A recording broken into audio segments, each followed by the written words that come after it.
अगर सी वोटर का exit poll ठीक बैठता है तो पश्चिम बंगाल के मुख्यमंत्री फिर से ममता दीदी ही बनने वाली है, जैसा कि ये आंकड़े दिखा रहे हैं। 152 से 164 सीटें। इस एक घंटे में हम चरणबद्ध तरीके से जो चुनाव हुए हैं 8 फेजेस के, उस बारे में बात कर रहे हैं। कैसे फेज दर फेज, चरण दर चरण चुनाव ने अपना रुख लिया, किन पार्टियों को लीड रही। हम 6 चरण की बात कर चुके हैं, आखिरी 2 चरणों की बात करते हैं। वो इलाका जो कि टीएमसी का गढ़ और मजबूत इलाका माना जाता था, इन आखिरी 2 फेजेस में क्या हुआ है इस सी वोटर के अनुमान में, जानते हैं रुमाना से।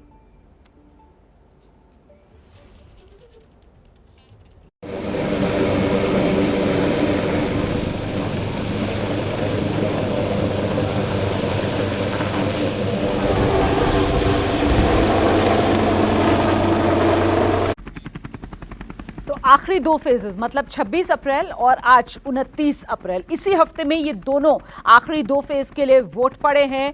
26 अप्रैल 34 सीटों पर वोटिंग हुई, 36 पर होनी थी, पर 2 सीटों पर वोटिंग नहीं हो पाई क्योंकि उम्मीदवारों का निधन हो गया था। और देख सकते हैं आप इस 7वें चरण में यहां पर टीएमसी की बड़ी बढ़त बीजेपी के मुकाबले। 34 में से 20 से 22 सीटें टीएमसी के खाते में जाती हुई, बीजेपी के खाते में महज 9 से 11 सीटें आती हुई, कांग्रेस लेफ्ट गठबंधन के खाते में 34 में से 2 से 4 सीटें जाती हुई। तो 7वें चरण में आप देख सकते हैं बड़ी बढ़त जो टीएमसी ने बनाई। ये तो बात हुई 7वें चरण की। और अब आगे 8वां चरण। 8वें चरण में मतलब जो आज वोटिंग हुई है, ये 35 सीटों के लिए वोट पड़े हैं। 7वें और 8वें चरण में आपको यह भी समझना होगा कि किस तरीके से कोरोना का जो मुद्दा है वो बड़ा होता जा रहा था। ये 8वां चरण मतलब आज जो वोटिंग हुई है, आखिरी 8वें चरण के लिए 35 सीटों पर जो वोट पड़े, 35 सीटों में से 14 से 16 सीटें टीएमसी के खाते में जा सकती हैं। एग्जिट पोल का ये बड़ा आंकड़ा। बीजेपी के खाते में 10 से 12 सीटें जाती हुई और कांग्रेस लेफ्ट गठबंधन के खाते में 8 से 10 सीट। तो ये है बिग पिक्चर, फेज वाइज पूरी तस्वीर, हर आंकड़ा हमने आप तक पहुंचाया। सुमित, बिल्कुल। और कुल मिलाकर देखा जाए तो फेज 1 ऐसा था शुरुआत में जहां बीजेपी ने लीड ली थी। फेज 4 जो कि अप्रैल 10 को हुआ, वहां बीजेपी और टीएमसी बिल्कुल बराबरी पे दिखाई दे रहे हैं इस सी वोटर के अनुमान में। लेकिन उसके बाद जितने फेज रहे 1 से 2 से लेके और अब 8वें तक, उसमें हर जगह पर टीएमसी ने लीड बना के रखी बीजेपी के मुकाबले। फिराद हाकिम, जफर इस्लाम और अजय कुमार हमारे साथ हैं, लेकिन एक क्विक रिएक्शन पहले अभिज्ञान प्रकाश का लेना चाहूँगा, उसके बाद पॉलिटिकल मेहमानों को इस चर्चा में शामिल करते हैं। अभिज्ञान, आपके धैर्य के लिए शुक्रिया। बहुत सारे मेहमान हैं, लेकिन इस बात को आपको समझाना होगा, जिस तरीके से जो ओपिनियन पोल आया हम लोगों का, लगातार 3 ओपिनियन पोल में हमने टीएमसी की लीड दिखाई, वही एग्जिट पोल में आया।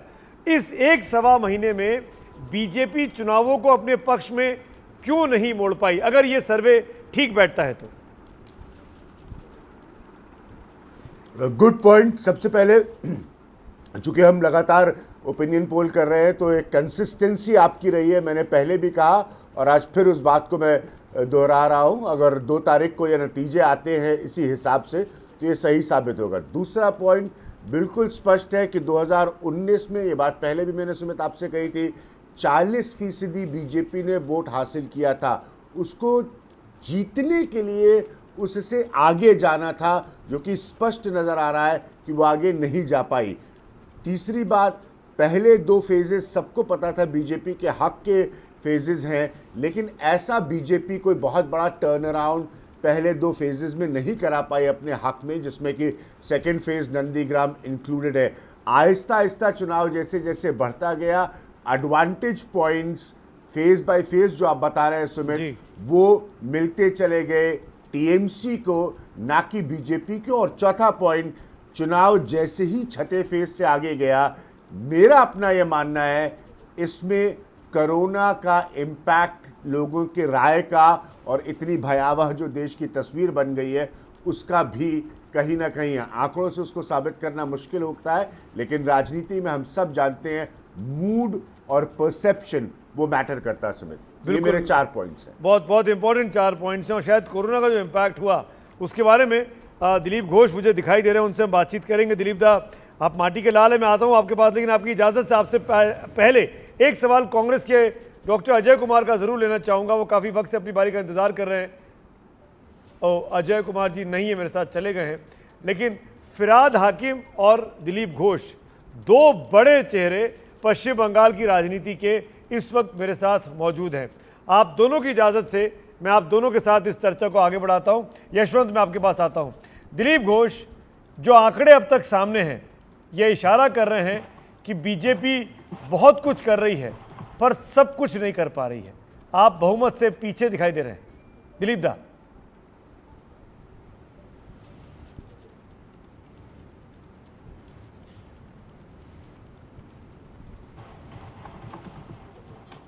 आपको आवाज आ रही है? सुमित बोल रहा हूं। देखिए सुमित जी, अरे वाह, लेट आप है, तो बोलिए बंगाल बोलिए। में एक शब्द बोलते हैं भद्रलोक।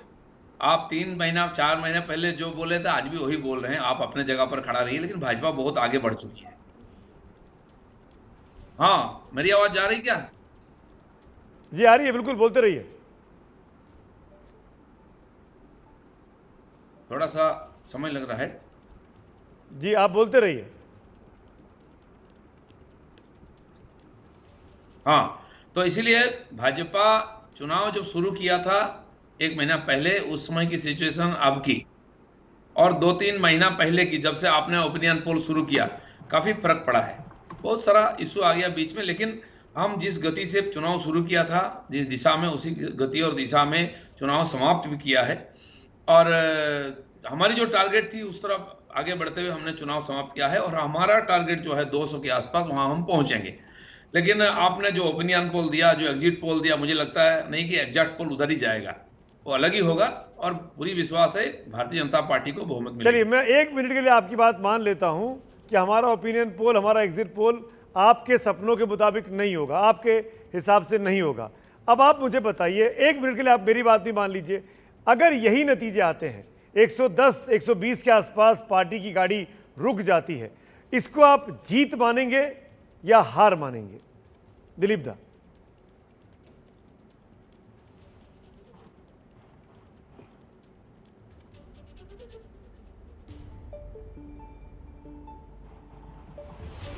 नहीं, भाजपा पिछले 5 साल से आगे ही आगे बढ़ रही है।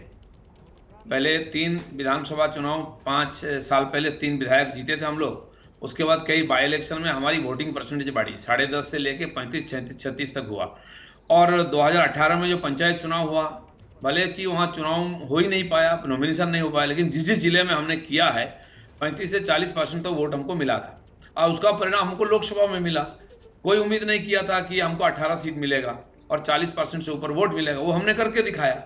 और पिछले 2 साल में जिस जिस क्षेत्र में हमारी कमजोरी थी उसको हमने सुधार करके आगे बढ़ा है और इसी दिशा में उसी उम्मीद से और अपने कॉन्फिडेंस के साथ हम चुनाव लड़ा है और आगे का जो टारगेट रखा है वहां तक हम पहुंचेंगे। फिराद हाकिम, मैं चाहूंगा आप इसका जवाब जरूर दीजिए और इस बात को समझाइए कि बीजेपी जो साल दर साल मजबूत होती गई पश्चिम बंगाल में, क्या वो टीएमसी की गलत नीतियों की वजह से?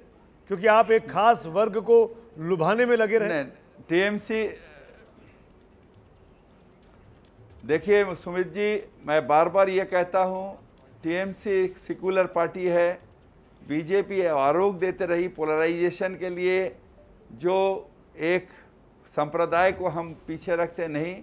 जो भी पिछड़ा हुआ है, वो चाहे वो जंगल महल का हमारे आदिवासी भाई हो, चाहे वो जो भी हो, उसको आगे बढ़ाना ये ममता बनर्जी का काम था और वही काम ममता बनर्जी ने ईमानदारी के साथ किया। मैं आपको कहता हूँ, अगर कन्याश्री, रूपोश्री, जो भी हमारा स्कीम देखिए, वो पर्टिकुलर कोई संप्रदाय के लिए नहीं है, सबके लिए था। जरूर दिलीप दा ने बहुत कोशिश किया, दिलीप दा खुद एक बड़ा पार्लियामेंट में गए बहुत बहुमत लेके, किंतु उसके बाद भी दिलीप दा जो सीट छोड़ के गए एमएलए का, बाई इलेक्शन में वो सीट हम लोग ने जीता है।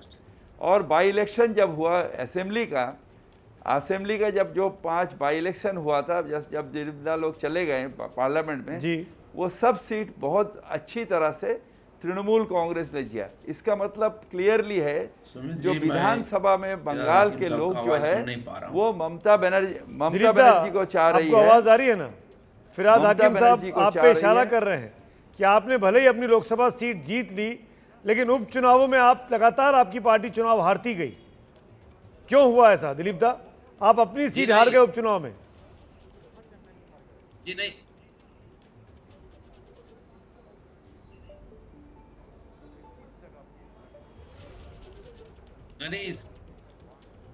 इसके पहले उपचुनाव में लगातार हमने वोटिंग बढ़ाया और पिछले उपचुनाव 3 हुआ जिसमें मेरी वाली जो सीट थी विधायक की वो हम हारे, बाकी तो उनका ही था, उन्होंने लिया। ये आप जानते हैं जो सत्ता में रहते हैं उनकी तरफ जाता है विधानसभा का उपचुनाव का जो रिजल्ट आता है। और यूपी में भी हुआ, जोगी जी का सीट, हमारे उप मुख्यमंत्री उनकी भी पार्लियामेंट्री सीट हम हारे थे उपचुनाव में, और विधानसभा में हम पूरी मेजोरिटी के साथ सत्ता में आए। तो अभी का जो चुनाव हो रहा है, परिवर्तन का चुनाव बंगाल में हो रहा है, लोगों का दिमाग में वही बात है और परिवर्तन को दिमाग में रख के लोगों ने वोटिंग कर रहे हैं। और जो इतनी टेंशन, इतनी हिंसा के बावजूद भी वोटिंग परसेंटेज देखिए कितना ऊंचा हो रहा है। पर इससे दिलीप पता दा, चल रहा है रिजल्ट लोग ये तैयार नहीं हैं दिखा रहे हैं, परिवर्तन एग्जिट पोल के रिजल्ट ये नहीं दिखा रहे हैं, परिवर्तन नहीं हो रहा है, खेला होबे हो रहा है बीजेपी के साथ, एग्जिट पोल जो दिखा रहे हैं। मेरा सवाल आपसे दिलीप भैया ये है, और आपकी बात का जवाब फिराद हाकिम देंगे, कि आखिर की जो 4 फेज हैं, 10 तारीख वाला, 17 तारीख, 22 तारीख, 26 तारीख, 29 तारीख, ममता बनर्जी ने 17 तारीख की पोलिंग के पहले ये अपील कर दी थी कि कोविड का काल है, एक साथ चुनाव करा दिया जाए बची हुई सीटों का। आप लोगों ने कोई स्टैंड ऐसा नहीं लिया। क्या कोविड की रैलियों, कोविड का वजह रैलियों में भारी भीड़, इस गुस्से का सामना बीजेपी को करना पड़ा है? क्योंकि चरणबद्ध तरीके से ये दिखा रहा है टीएमसी आगे आखिर के चारों फेज में, आप लोग पीछे हैं। दिलीप दा,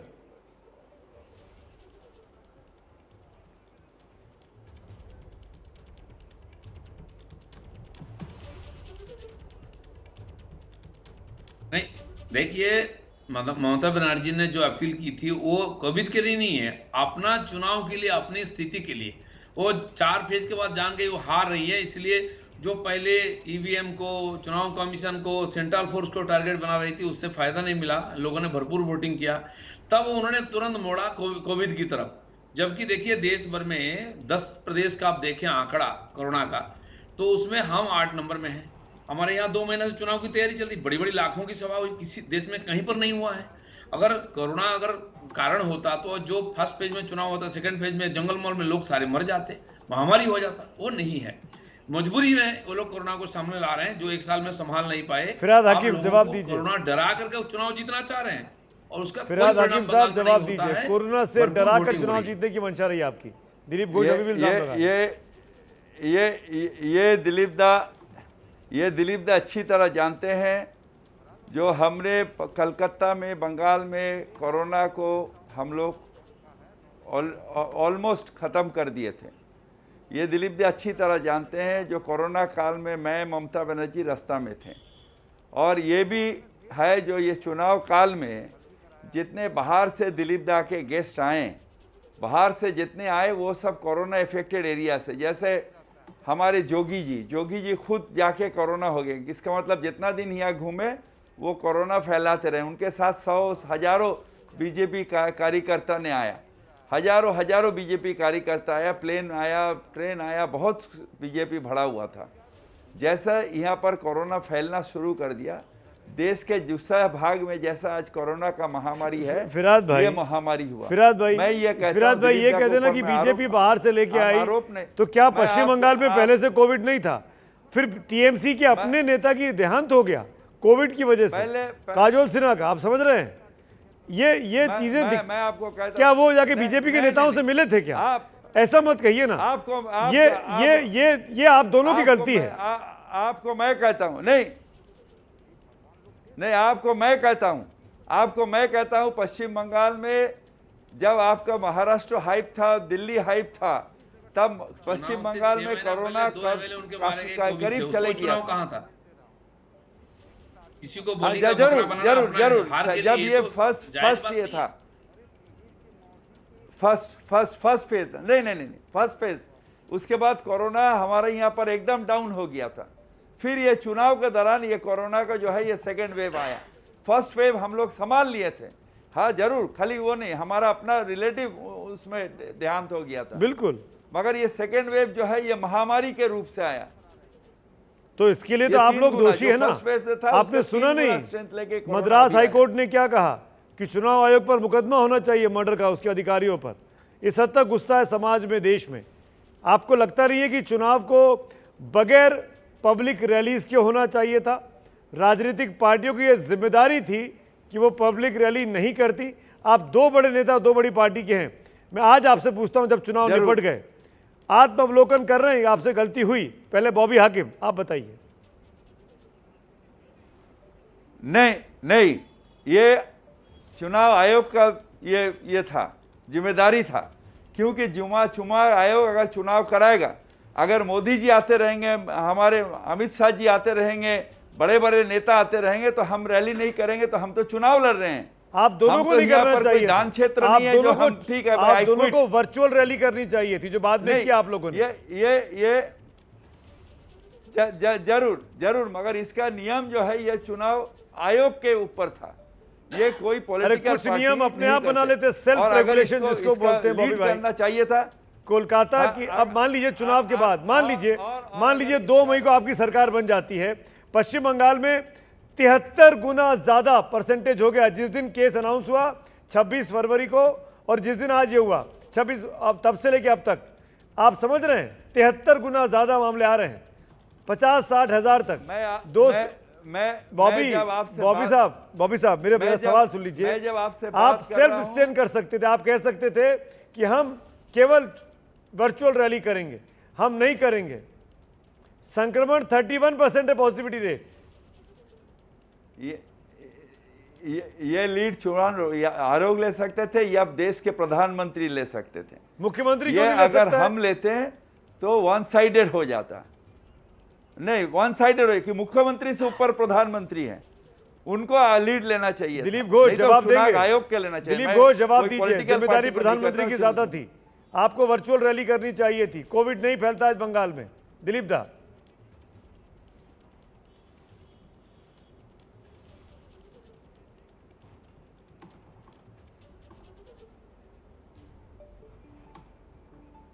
नहीं, देखिए, जिस प्रदेशों में चुनाव हो रहा है वहां का रेट, और महाराष्ट्र, दिल्ली और छत्तीसगढ़ जैसा 1, 2, 3 प्रदेश जहां चुनाव नहीं, रैली नहीं, प्रधानमंत्री गए ही नहीं है, वहां इतना हाई रेट क्यों है? इसलिए हार का किसी का ऊपर टिकरा फोड़ना है तो कोरोना को ले आए, प्रधानमंत्री को ले, ये कोई बात नहीं है। अगर आप एडमिनिस्ट्रेशन में है, आपके हाथ में है, तो आपने कंट्रोल क्यों नहीं किया है? चुनाव कमीशन का तो काम नहीं कोरोना को रोकने का है, आपका है। आप उसको बहाना बना रहे हैं, टारगेट बना रहे हैं, हार का कारण दिखाने के लिए। ये कोई जायज बात नहीं है। इसलिए, और मैं अभी भी बोल रहा हूँ, कोरोना के चलते बंगाल में नहीं बढ़ा है। बाकी देश में कहाँ चुनाव है क्या? चुनाव के चलते यहाँ नहीं बढ़ा है। और आपके जैसा सुमित जी एंकर बैठे हुए हैं, वो भी बीमार हो रहे हैं। वो क्या चुनाव में गए थे क्या? और आप भी बंगाल है तो फिर आप चुनाव में आए थे तो आप भी बीमार हो जाते हैं।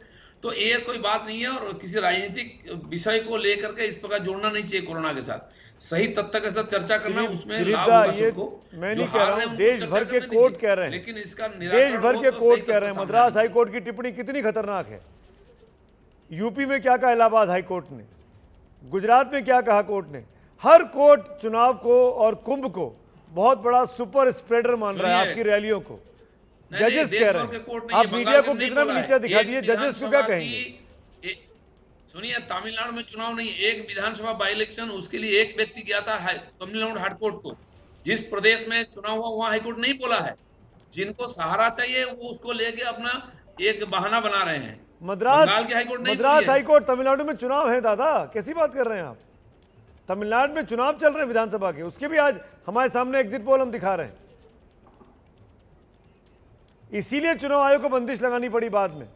मैं, आप दोनों एक सीजन, लेकिन एक विधानसभा का किसने अपील की थी? आप दोनों अपनी पार्टियों के बड़े नेता हैं। मैं आखिर में पूछना चाह रहा हूं ईमानदारी से, दिलीप दा, दिल पे हाथ रखिए और एक बार कह दीजिए कि आपने पब्लिक रैली कर इस कोरोना काल में कोई गलती नहीं की। दिलीप घोष का सिग्नल टूट गया है। फिराद हाकिम, आप एक्सेप्ट करेंगे दिल पे हाथ रख के कि आपसे गलती नहीं होगी? फिराद हाकिम, गलती हो गई? पब्लिक रैली बंद कर सकता था एक चुनाव आयोग, जो सबके लिए निर्धारित था। कोई एक पार्टी का हिम्मत नहीं है जो दूसरा पार्टी करता है और वो पब्लिक रैली बंद कर दे, क्योंकि ये चुनाव है, ये कोई हमारे दान क्षेत्र नहीं है, चुनाव है जहाँ पर टक्कर से टक्कर दे के हमें लड़ना पड़ रहा है, ये आप समझिए। चलिए, मैं जब यहाँ पर बैठा हूँ, मेरा घर का आदमी सब चुनाव इफेक्टेड है। बिल्कुल। फिराद साहब, थैंक यू।